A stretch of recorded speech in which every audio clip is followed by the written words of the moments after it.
Друзья, завтра 30 марта – это заключительный день, когда вы сможете по акции с 50% скидкой купить мой новый курс. На этом курсе мы рисуем и пишем чайник маслом и акварелью, пишем академически, пишем и творчески, в том числе и акварелью. На этом классе мы работаем над натюрмортом. И также включается творческое задание акварелью.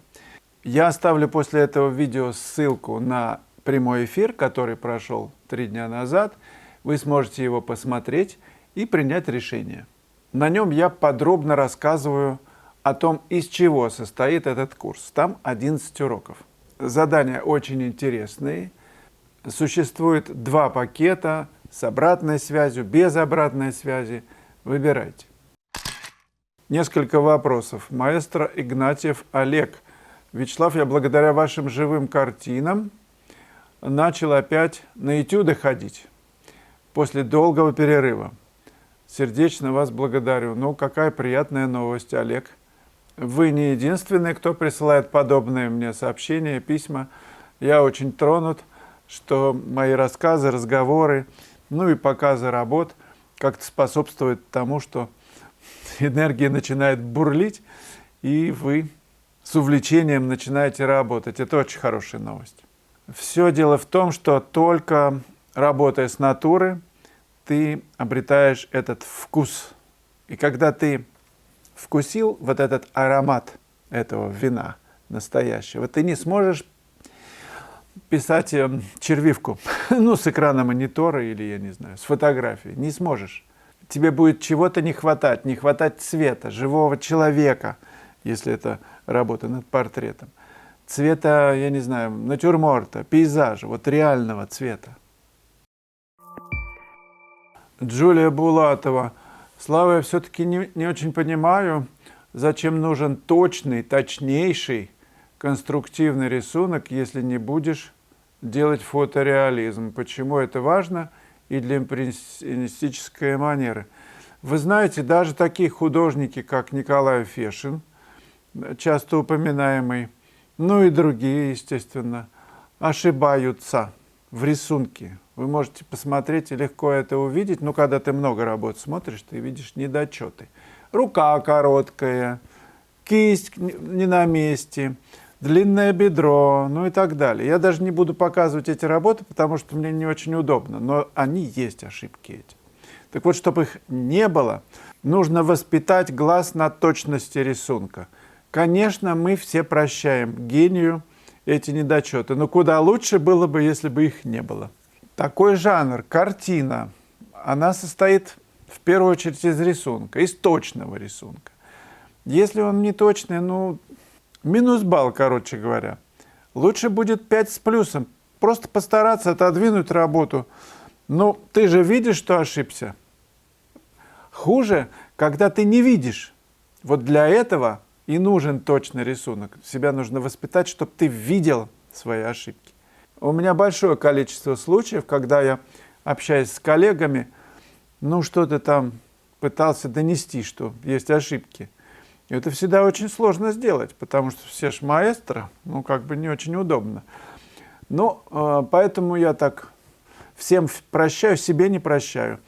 И мне стыдно за работы, которые где-то по сети там бродят, где есть такие ошибки. И если я их замечаю через какое-то время, не сразу замечаешь, вот в чем дело. Я их исправляю. Но это как Джулия Булатова. Вы станете кушать кашу, которая подгорела.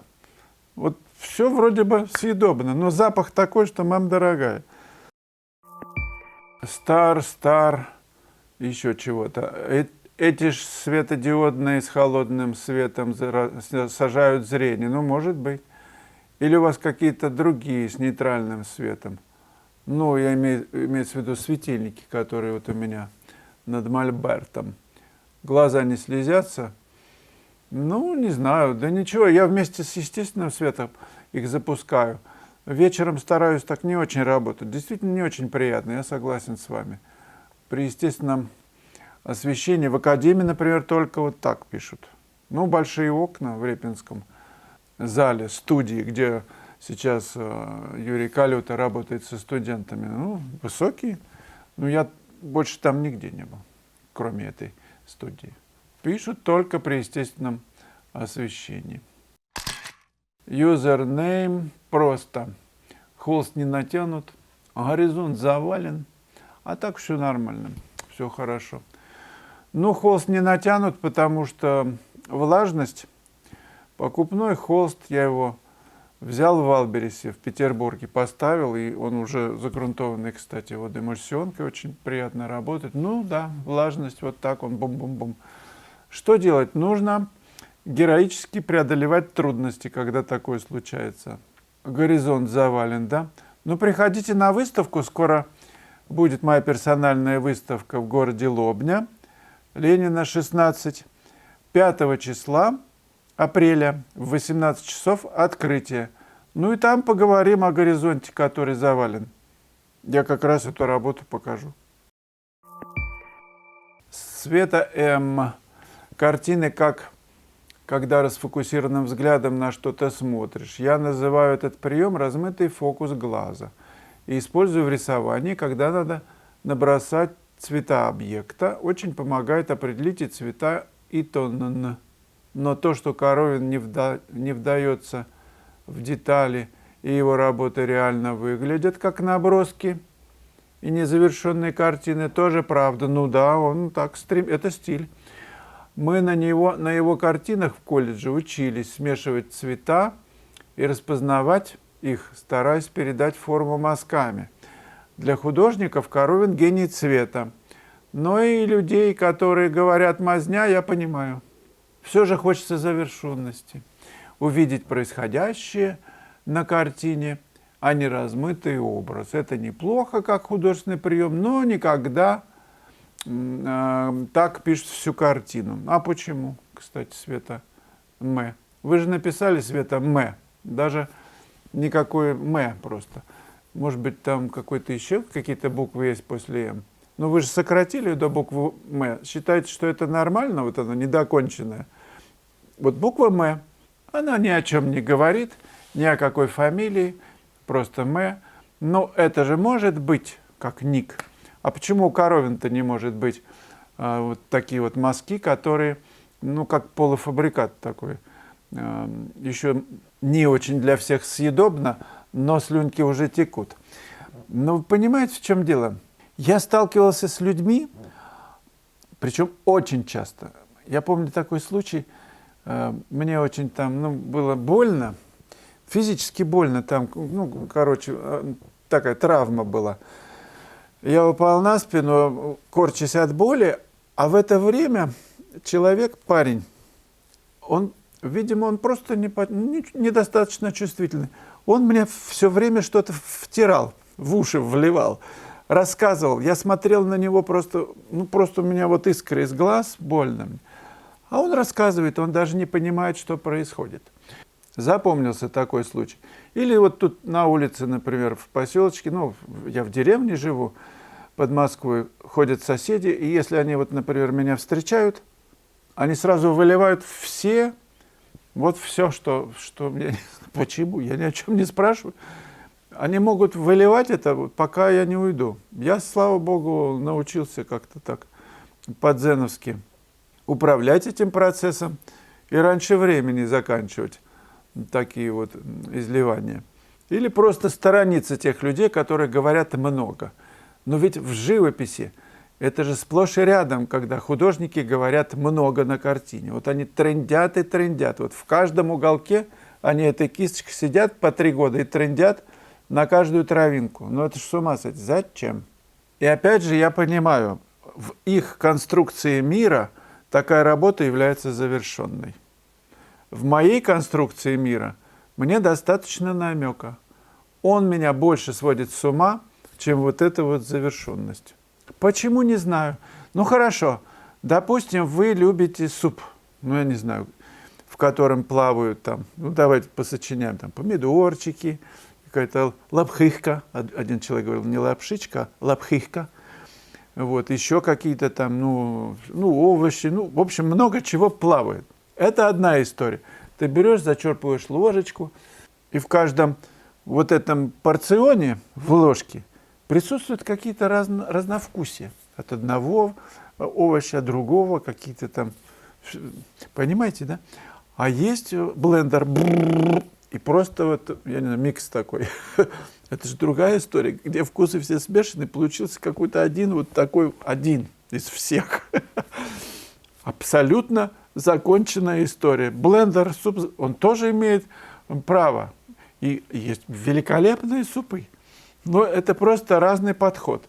Разные люди любят разные продукты. Так что тут, в общем, нет предмета спора даже. Замечательно, что есть такие, кто любит вот такие завершенные работы, и блендером суп какой-нибудь грибной, и не блендером, когда все грибочки там где-то валяются в этом самом, в чугунке. Василий ДМБ. Какой верный посыл работать на малых форматах, особенно на пленэре и в учебных целях, для того, чтобы расписаться? Только не знаю, было бы такое эмоционально-чувственное воздействие на меня, как на зрителя, если бы картина Айвазовского «Девятый вал», Репина «Заседание Государственной Думы», там Совета, кстати, называется картина, не Думы, Фешина, Бойня были написаны на миниатюрных форматах, да, на спичечных коробках такие, да. Читал Йохансена Иттена «Искусство формы», так он там писал, что не только форматы активно влияют на восприятие произведения, но и форма, и размер формата, конечно, кто же спорит, на котором эти формы располагаются. А целостность зависит больше от взаимоотношений между формами, а не от размера формата произведения. Ну да, я так его понял. Любые разве творческие неучебные сюжеты можно писать на маленьких форматах? А почему ж нельзя? Можно ходить, например, в сланцах каких-нибудь, в тапочках, босиком, в конце концов, можно в валенках. И то, и другое возможно. В каком-то случае будет, лишь бы ногам было тепло.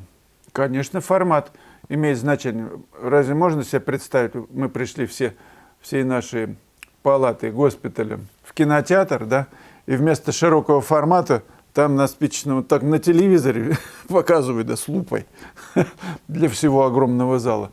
Ну, смешно, конечно. Художник, который пишет на большом формате, всегда напишет на маленьком. Но наоборот нет. Если художник привык к коротышкам таким, ну, всю жизнь там где-нибудь на пляже там шпилит вот эти вот там кораблики, какие-нибудь мачты, и дай ему большой, он не справится, если он просто к этому не был готов. Это совершенно другой вид работы. Она требует иного подхода, иного мышления. Маленький формат – это умение обобщать. Маленький формат, меня как-то поправили, что это не формат, а размер. Потому что формат – это отношение вертикали к горизонтали, а размер – это вот все вместе, да? 30 на 40, например, 15 на 20. Размер. Маленький размер – это умение обходиться без деталей, работать только над большими массами формы. И можно очень легко проверить, дав задание маститому человеку написать на маленьком, как он вообще справится. Видит ли он, мыслит ли он пятнами, или для него это так, пустой звук. Причем хорошо ограничить время, минуту, например. Я видел такие эксперименты, и не каждый художник с ними справлялся. Но писать на маленьких размерах я очень люблю и призываю вас. Это развивает, ну, такое целостное видение, целостность мышления. Коль скоро речь идет на курсе о натюрмортах, я покажу вам малого формата несколько натюрмортов, чтобы как-то вас заразить. И ссылка на прямой эфир под этим видео, где я рассказываю о новом курсе, который предлагаю вашему вниманию. Ну, пока.